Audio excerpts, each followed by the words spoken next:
Hello, boys and girls and everyone else. Welcome to Storytime. We are the patient creatures. My name is Kuzaba. This is my friend Moira the Banshee, and my friend Grim, Mr. Reaper to his friends. We are traveling storytellers, and we are here this morning to tell you some spooky tales, the sort you might hear around a campfire in a creepy forest. So I hope you have your jammies on and you have your bowl of cereal and you're all set to hear some spooky stories with us. Our first story today is about a man who was traveling in a forest. Now this was many years ago, and in those days people didn't have cars, and unless you were very wealthy you didn't have a horse. So if you wanted to get from one place to another you had to walk. And that's what the man was doing. He was walking through the forest, and as he was walking, the sun went down and it started to get dark, and he thought, I should find some place to spend the night. And by chance, by great good luck, he came across a big house right there in the middle of the forest. It was enormous, almost like a mansion. So the man went up and he knocked on the door. There wasn't an answer. He knocked again. No answer. He tried the doorknob, and by great good luck, it was unlocked. So he went in, huge entry hall, and he explored the house as well as he could. There were many bedrooms. There was a huge dining room with a long table and chairs all around. And he realized he was all alone in the house. Now, as I said, in those days, it was quite a long time ago, and often travelers would stay in a house that they found that was empty. And as long as you didn't disturb anything or steal anything and you cleaned up after yourself, people didn't mind, and the man knew this. So he decided to stay the night. And then as he was ready to eat his dinner, he thought, well, I may as well take advantage of this wonderful table. And he goes in, and it's quite a long table and quite a big room, and chairs going all the way around. And he sat down and put down his pack, and he unpacked it. He had a little bit of food there for himself to eat. He started to eat it, and as he was eating, he heard a knock at the front door. Well, the man didn't know what to do. It wasn't his house after all. He didn't know if he should answer it or say, come in, but he didn't have to do anything because he heard the door creak open. And he heard footsteps across the front hall and into the dining room. And into the dining room walked this very strange creature. He was very small, had a long hook nose, and red eyes, and long sharp claws. And the man looked at him and he thought, this must be a goblin. And he looked at the goblin, and the goblin looked at him, and the man said, can I help you? And the goblin said, no, it's all right. I'm just waiting until Martin comes. And he sat down in one of the chairs. And the man looked at him, and he didn't know what to say. But before he could say anything, there was another knock at the door. And the door creaked open, and he heard steps walking. And into the room walked a tall, elegant gentleman dressed all in black, with a long cape and slicked back hair.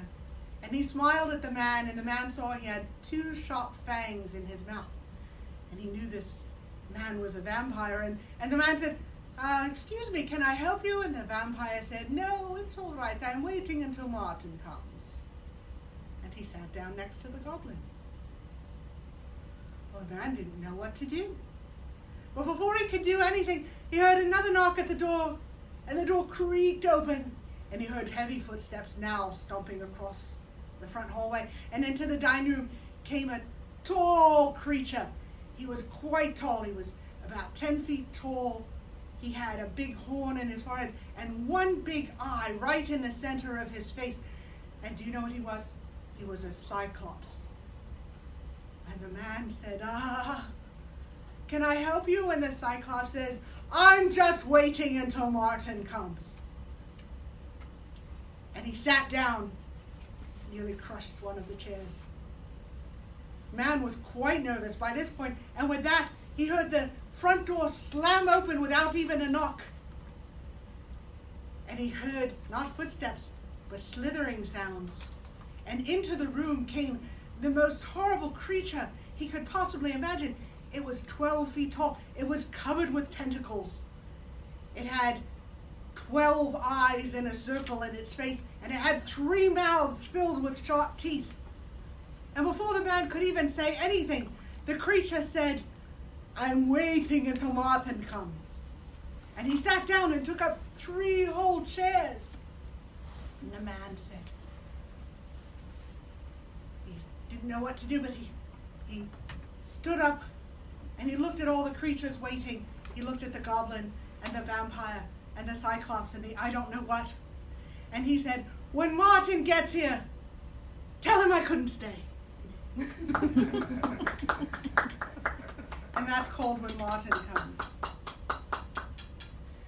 Now, as I told you, we are travelers, and we gather our stories all over the world.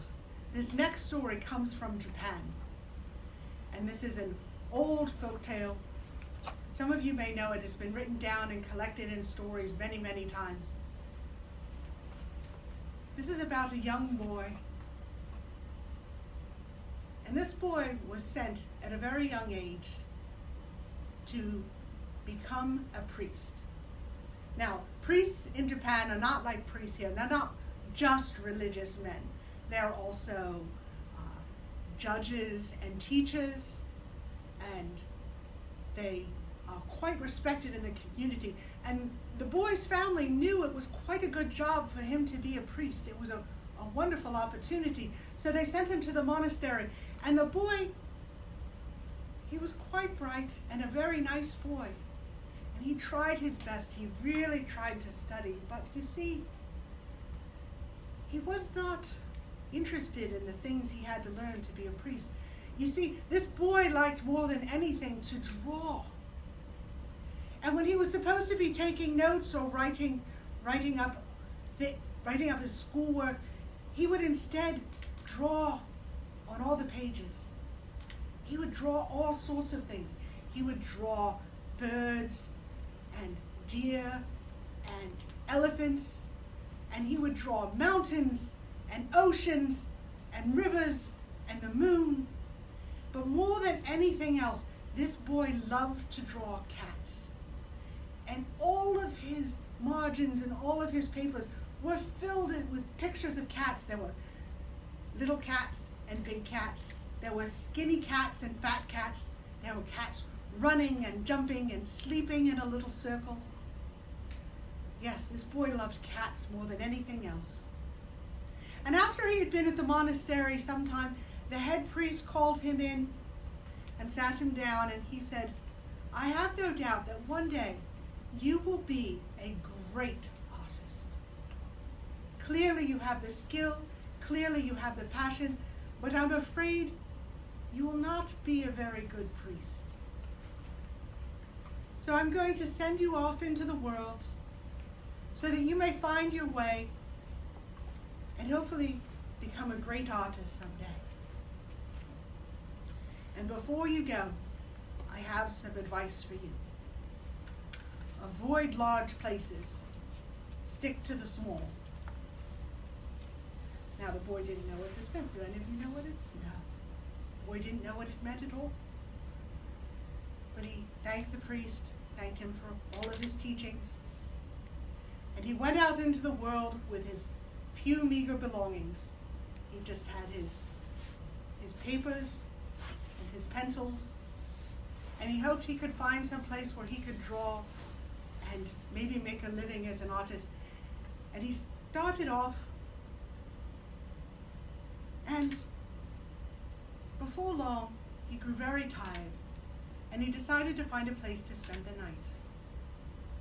Well, luckily, he came across a temple, and he thought, "This is wonderful. I will go in and talk to the monks. I understand what they're doing here." But he went in, and the temple was abandoned.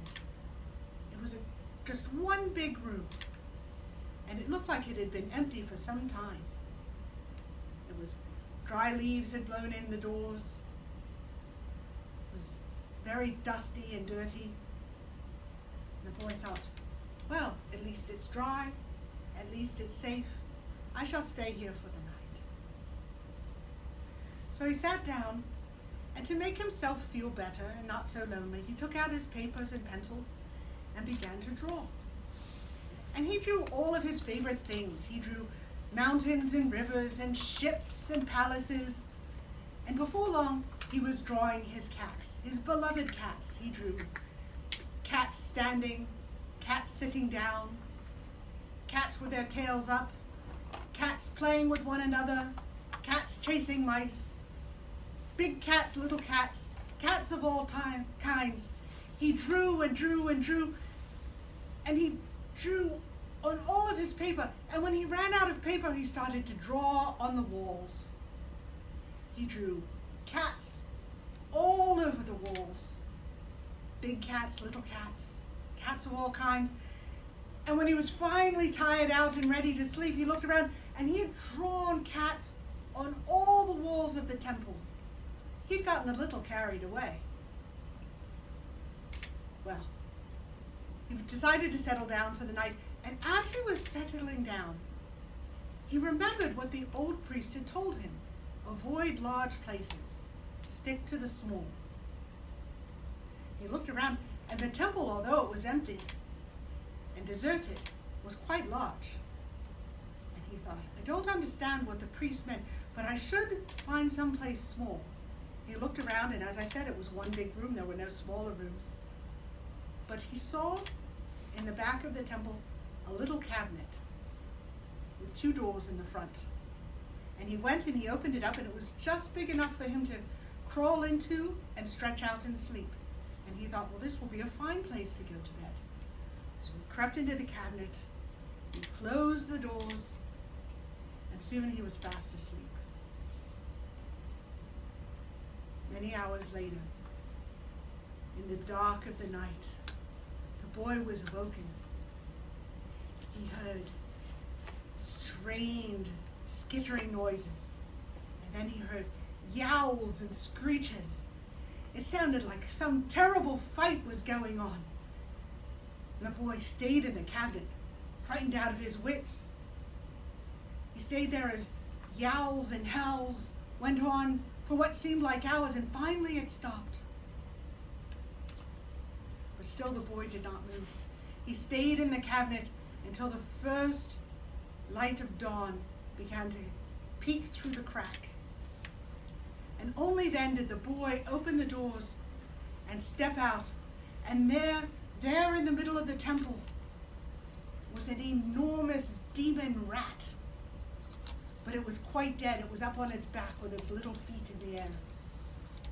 And the boy looked closer, and he saw it had blood all over its stomach. Its throat and its stomach had been ripped open. The boy could not imagine what had happened. And then he looked around. He looked at the walls. He looked at all the pictures of the cats that he had drawn. And in each cat's mouth was a little drop of blood. And he realized that some magic had been worked there that night, and that his beloved cats had come to life and saved him by killing the demon rat while he slept. Well, the boy packed up all of his things and continued walking, and soon came to a town, and he set up a shop where he would draw whatever you liked. And soon he became quite a famous artist. His art was known far and wide. It was in the palace of the emperor. Even today, if you go to Japan, you can find some of his works hanging in museums as great examples of that ancient art period. And you can see pictures of rivers and mountains and trees, of ships and palaces. You can see all sorts of animals, dragons, elephants, giraffes, birds, insects, and more than anything, you will see his beloved cats. Because this boy, now grown to be a man, and now long past, more than anything, he loved to draw cats. And that is the story of the boy who drew cats, and I hope that you enjoyed it. Now, thank you. Now, my dear friend Moira here, if you have seen her on other bits that we've done here for Blobfest, you will know that she is from a country far across the sea called Ireland. Now, some of you may have visited there, or you may have family or friends who visited there. It's quite a beautiful country. It's called the Emerald Isle because it is lush and green. But more interesting to me is that Ireland is known to be the most haunted country on earth. Yes, it is said that per square mile there are more ghosts and haunted places in Ireland than anywhere else in the world. This next story comes from there, and I hope that you will enjoy it. Once there was a young man, and his name was Tad O'Kane. Now, I'd like to tell you that Tad was a good boy, and he obeyed his parents, and he worked hard, but that would not be true. You see, Tad was very disobedient and lazy, and though his parents had a farm where they worked very hard, Tad would rather go out with his friends and go drinking and carousing with loose women and gambling and doing all sorts of unsavory things that a young man of good respect and breeding should not be doing, but he didn't care. Then, on his 18th birthday, Tad's father called him in and said, "Tad, oh Tad, you are such a disappointment to your mother and I. And now that you're 18 and you're a man, we want you to stop going out with your friends. We want you to stop gambling and drinking and carousing. Tomorrow morning we want you to get up early and work on the farm with us. And we want you to get married." Well, when Tad heard this, he laughed and laughed. He said, "Married? Married? I would rather dance with a dead man than be married." And off he went with his friends. And he told them all about his father wanting him to be married, and they all had a good laugh about it because everyone knew Tad was not the marrying kind. Well, he stayed out quite late with his friends, drinking and carousing and gambling as usual. And when he finally left the tavern and walked down the lane back towards home, he came across two little creatures. They had sharp teeth, they had long noses, they had claws on their hands. There was some sort of ghoul or goblin.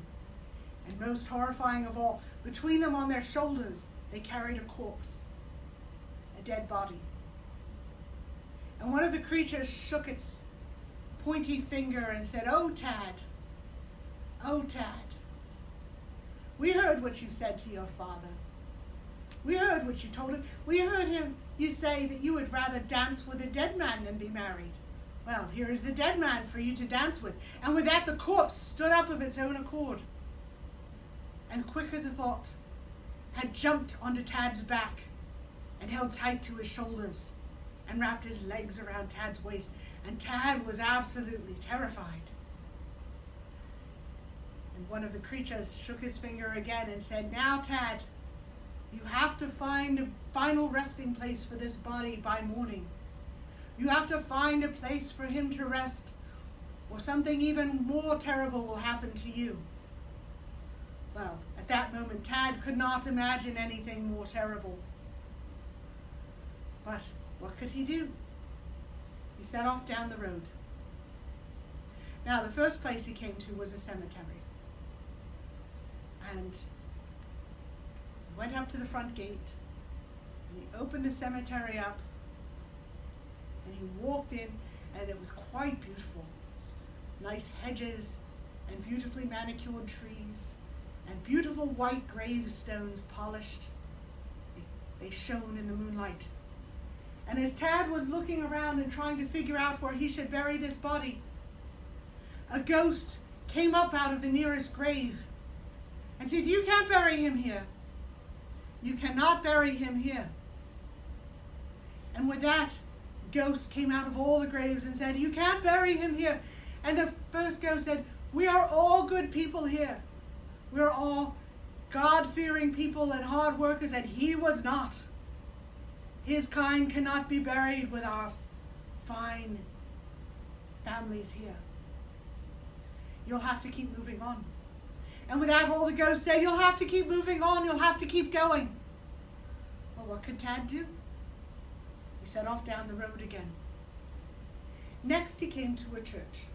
Now, some of you who have been to Ireland, or you may have heard these stories, in Ireland and in many of the old countries, they bury people inside the church, under the stones in the floor. And Tad knew this. So he thought, "I'll just go into the church, find a good place, lift up the stone." He walked into the church, and he looked around, and he looked at the flagstones on the floor. And as he was trying to find a place, one of the stones was pushed aside, and up stood a skeleton. And he said, "You'll have to keep going.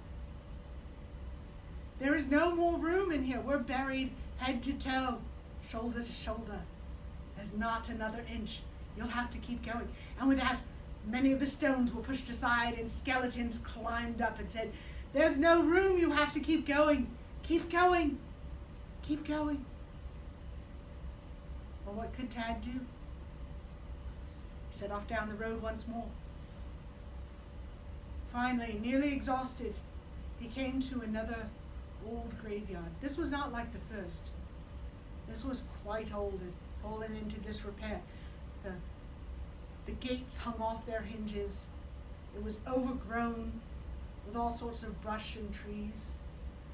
Many of the gravestones had fallen over or were tipped. It looked like the worst place yet. Tad pushed open the gate, and it creaked. He walked in.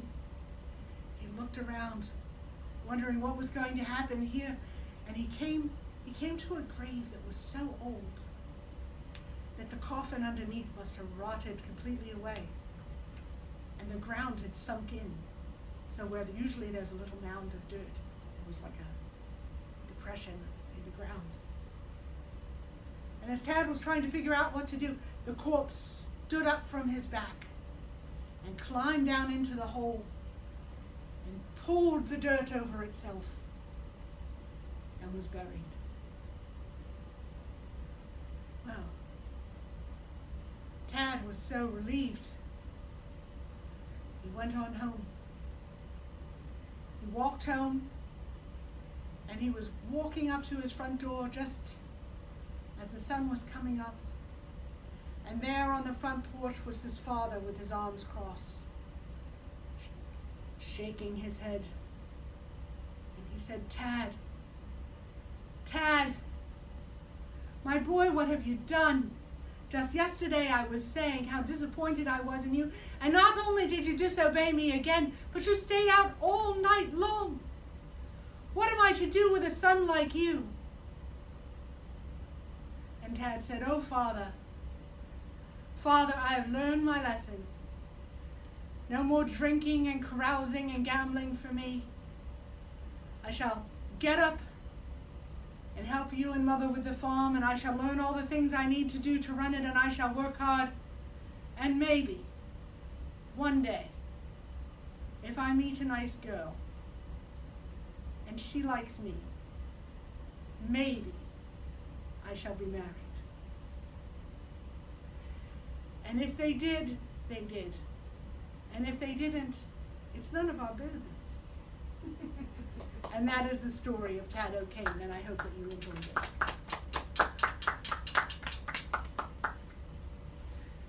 Now, this next story is a favorite of ours.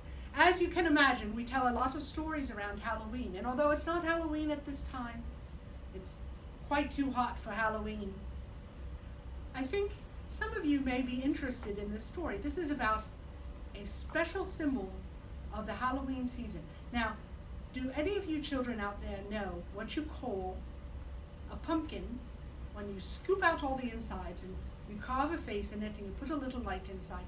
Do you know what that's called? Yes, that's right. It's called a jack-o'-lantern. And it is the symbol of Halloween. If you see a jack-o'-lantern, yes, of course, it's Halloween time. But do any of you know how that symbol came to be?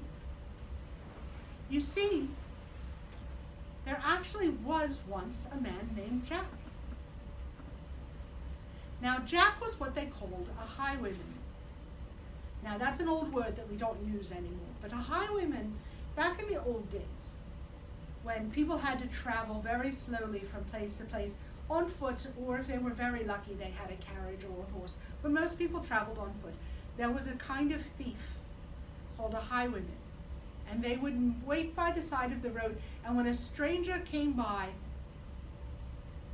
the highwayman would leap out with his guns or his knives or his swords, and he would threaten the traveler and take all of his money and all of his valuables if he had any. And if he was lucky, the person would escape with their lives, but I'm sad to say, they did not always escape with their lives. Highwaymen were quite ruthless, quite cruel, and Jack was the worst of the lot. Now, one day, Jack was sitting under a tree. He was sitting there, taking a little rest, when suddenly he smelled something strange. He smelled brimstone in the air, and he looked up, and there in front of him was the devil himself. And the devil said, "It's time, Jack.